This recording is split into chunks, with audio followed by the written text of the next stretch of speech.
Hi అండి, బాగున్నారా? మరి హ్యాపీ దివాళీ అండి. మనం దివాళీ పండుగ చేసుకోవడానికి సిద్ధంగా చేస్తున్నాము. మరి అందరు కూడా మరి సుఖశాంతులతో ఉండాలని కోరుకుంటూ మీ ముందుకు వచ్చాను.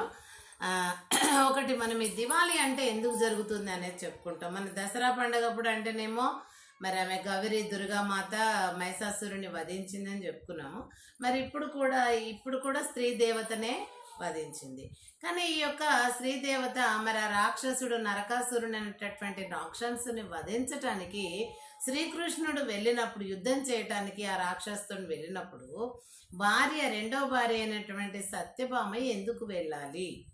ఎందుకంటే ఇప్పుడు మనం మామూలు పురుషులు స్త్రీలు కలిసి మరి జీవనం గడుపుతున్న ఈ సమయంలో కూడా భర్తలు ఎక్కడన్నా గొడవలు చేస్తే మగవాళ్ళు చూసుకుంటారంట, కానీ ఆడవాళ్ళు పోతే రానియరు. భర్త పోయి గొడవలు పెట్టుకోనికి పోతే భార్య పోతుంటే నువ్వు ఉండి ఇంట్లో అని చెప్పేస్తారు. కానీ మరి ఆ రోజుల్లో మరి భర్త అయినటువంటి శ్రీకృష్ణుడు మరి ఆమెను యుద్ధం చేయడానికి ఎందుకు తేలుకోపోయిండో తెలియదండి. అట్లా యుద్ధం చేయడానికి కూడా భార్యలను ఎంట పెట్టుకుపోతారంటే దీన్ని బట్టి ఇప్పుడు కొంతమంది ఏమంటున్నారు సమాజంలో అంటే శ్రీకృష్ణునికి ఆ రాక్షసునితోని యుద్ధం చెయ్యడానికి చేతగాక భార్యను తీసుకెళ్ళాడా అనే క్వశ్చన్ మార్క్ ఉంది ఇప్పుడు. అది నిజమే కదండి. ఇప్పుడు యుద్ధం అంటేనే కొట్లాట, ప్రాణాలు అలాంటివి. మరి ఇప్పుడు ఆయన పోయి ఆయన భగవంతుని యొక్క శక్తి ఆయనలో ఉన్నప్పుడు ఆయన రాక్షసుని ఈజీగా సంహరిస్తాడు. భార్య ఎందుకు?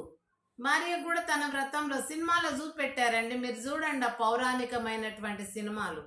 ఆ వ్రతం మీద ఉండి శ్రీకృష్ణుడు ఆ రాక్షసునితో యుద్ధం చేస్తూ ఉంటే ఆ రాక్షసుని యొక్క ఆ బాణమే ఈయన గుచ్చుకుంటది శ్రీకృష్ణునికి. మరి ఆయన వేసిందేమో అంత బాగా గుచ్చుకుంది, ఆయన హర్ట్ అయి కింద పడిపోయాడు. ఈయన వేసిన బాణాలకు ఆయనకు ఏమీ కాలేదు రాక్షసునికి. అంటే మరి ఇది భగవంతుడు అంటున్నాం, మరి ఎట్లా అంటున్నారు? అయితే అప్పుడు ఆమె నరకాసురుడు వేసినటువంటి ఆ బాణానికి శ్రీకృష్ణుడు మూర్చిల్లి రథంలో పడిపోతే అప్పుడు ఈమె ఆడామెయుండి కూడా అప్పుడు ఏం చేసింది, బాణం ఎక్కుపెట్టి సంధించి ఆ విల్లుతోని ఆ యొక్క నరకాసురుడిని కొట్టగానే ఆయన చనిపోయాడు. అప్పుడు అమ్మ అనుకుంటూ చేస్తాడు. ఆ భూమి అప్పుడు ముందు నా కుమారుడే అని కూడా చెప్తుంది ఆ సినిమాలో. ఏదో సినిమా మీరు చూడండి, శ్రీకృష్ణుని యొక్క మరి నరకాసురుని యొక్క దీపావళి